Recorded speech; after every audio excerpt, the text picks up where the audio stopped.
Hi, everyone.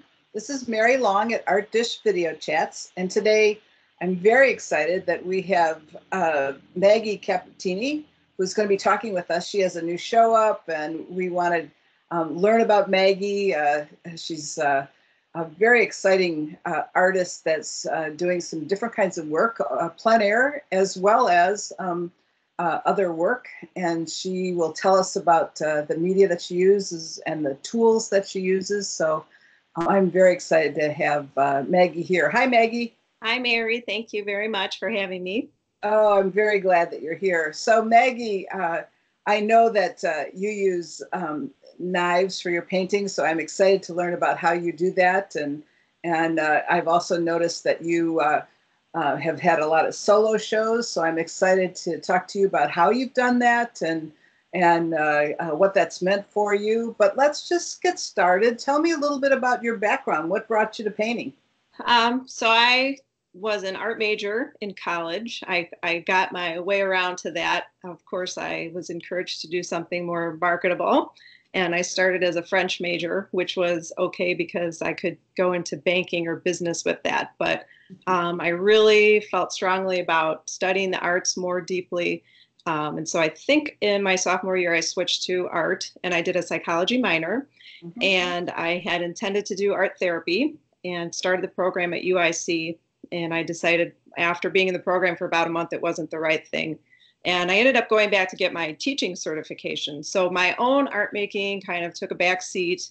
I taught at middle school level, and then I had my son in 2008 and stayed home with him. And then my daughter was born in 2010. And then still my own art making was sort of at on the back burner. But when they were 3 and 1 years old, I took a class with Jim Swanson, who's fantastic impressionist painter in the south suburbs. And his approach to painting, I always wanted to be a painter, but I didn't really know what to paint. I didn't have a subject or a vision that sort of moved me regularly. But Jim's approach to landscape painting, his way he put paint on the canvas was really exciting to me, and it was a way that I could take it in and make it my own. And so I started painting regularly in 2011. I took a plein air class with Jackie France in 2012. And after that, I really painted outside as much as I could. And having two small children, it was a really great way to be able to paint because everything was all in one little kit and all the painting happened away from the house. And I came back with a completed painting, and I could let it dry. And then the next time I had a chance to paint, I was ready to go. That's great. That makes so much sense. You have to be able to do all that being a parent of young children. Yeah, yeah, And definitely. it looks like you do a lot of painting. You've done a lot around this young family. Yeah. Can you talk a little bit about your style and what you do? Um, yeah, so for me, color is a big part of it. Shape is a big part of it. And that kind of happens naturally with the knives. There's not a lot of line in my painting. I practice drawing in my sketchbook, but I don't draw before I begin a painting. I don't draw it in. I don't usually even block it in. I like to just kind of jump right in and start to lay in the shapes of color with the knife, and go from there. You have a lot of energy in your paintings, which I really like. Can you talk a little bit about just your use of knives and how you do that?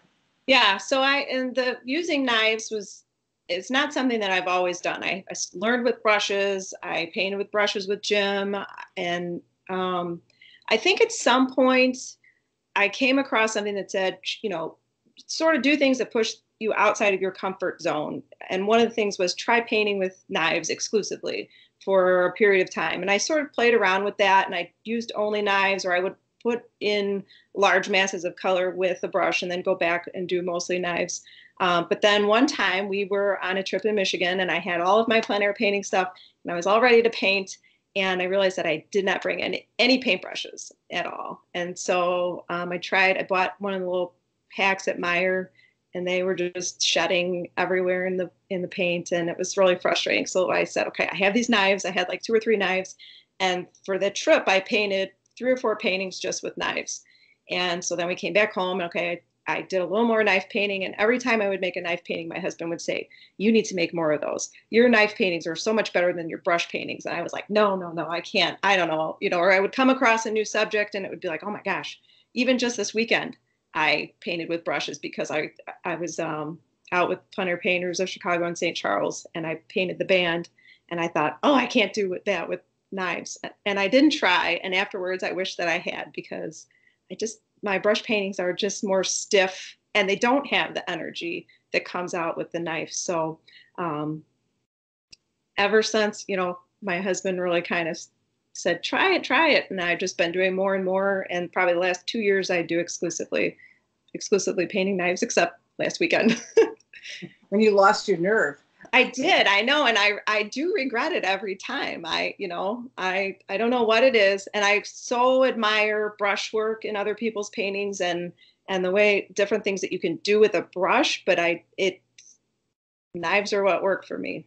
So, yeah. And so, we often talk about intentionality of the brushstroke, and with a knife painting, do you have a sense of when you're done?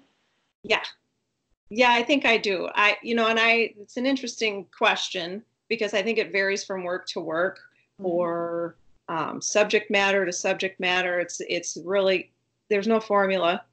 But a lot of times it's a time thing, as in the light is going to change in a certain amount of time, or I have to pick this person up at this certain time. And so I start with the end in mind as far as a time frame, and I'm pretty good at getting myself to a point that I feel is done within that certain amount of time, which comes with practice partly. Sometimes I find myself fussing around, and then I decide, okay, this is not improving anything. And sometimes when I think I'm done, I'll shelf it and then come back to it. And for example, I did a painting recently of a crabapple tree, and it was done, but then I went back and looked at it, and I say, just little adjustments, like the tree in the background was too big for scale and perspective, and so just bringing that down a little bit. So sometimes getting to a point where it's done, but then coming back to it with fresh eyes to really decide. Yeah, that makes sense. And it seems to me that you have really figured out something, and it also seems to me that you don't give yourself enough credit. You're almost sounding like almost not quite a novice, beyond novice, from painting, and yet, I looked at your website and at your About This Artist, and I realized that you've had many solo shows and quite a long list. And how have you done that? And how did you make that happen? It's quite exciting, actually. And I know that one of the reasons I wanted to talk to you was because you have another one coming up. So how have you made those happen? So the first one, I think I got lucky the first time.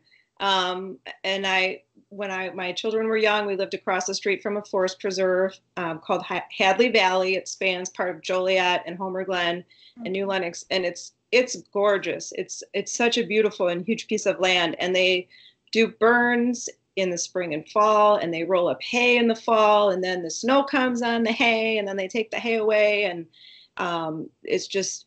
every season was beautiful. And I was lucky enough to go out and paint for capture those things. Yeah, for a year and a half, and I would go out, paint plein air paintings, and painted the burn, and the greens come up so bright and beautiful. And I had been painting for maybe a year, and I reached out to the Forest Preserve, and because I had these paintings, and each one was special, but together they told a story, and I wanted to be able to hang them together. And I thought, well, the first place to check is the Forest Preserve.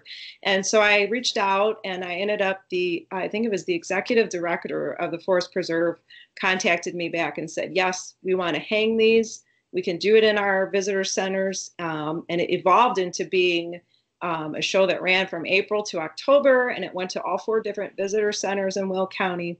And I was able to get a grant from the Illinois Arts Council agency. Once I knew that the Forest Preserve was interested, I wrote a grant that helped pay for the framing and the printing of postcards and things like that. So I was very thankful to have the grant and to have the support of the Forest Preserve District. And then once I had done that, then it's like, well, what am I going to do next year? You know, so it's sort of evolved into having a goal. And in fact, now that my opening reception for my new exhibit at Grange Art League is this Saturday, June 1st, I just started thinking, well, I got to figure something out for next year. So I have no idea what might come around next year. Hopefully something does. But after I did the paintings in Hadley Valley, I did some paintings in West Chicago, and I actually work at the History Museum there part-time as an educator. And the people of West Chicago have a real passion for their community and for their history. And I was interested in all the historic buildings in town, and there's beautiful old homes. And I think West Chicago does not get the attention it deserves. And I wanted to sort of celebrate the place and try and share some of this with people that may not be familiar with it. And so I painted some of the train stations and the historic homes. And then there's a gallery in town there that invited me to show those at that gallery. So it sort of starts with a seed of interest on my part, and it's been able to turn it into not only a body of work, but then also be able to share that with the community or the place that's related to. When you do a show like this, for instance, the one that you're doing this weekend, how many pieces do you have in it? Well, this one this weekend, it was another one that I got a grant to help support. And when I wrote the grant, I had decided that I was going to do 20 new paintings. And partway through, I'm going, oh my gosh, why did I pick 20? But this particular exhibit, I had been looking through all of my source photos over and over again, finding these paintings that would not, in my mind, the standard sizes of supports were not telling the story that I wanted to tell with these images. And it really came down to, I wanted to have a longer format, so these are almost all 12-inch by 24-inch paintings, and some of them go tall wise, right? So I'm like, these 20, so it all worked out. But I'd say with the Forest Preserve one, I'd say around 20 is actually 20. I think the Forest Preserve one was maybe actually 30, but I did those in a year and a half. So, and they were smaller. Yeah, that's terrific and very inspiring. So good. Yes. Go paint more. What advice do you have for somebody who'd like to do that? To put together a work for a show? Yeah. I would say don't be afraid to contact people. The worst thing that can happen is they say no.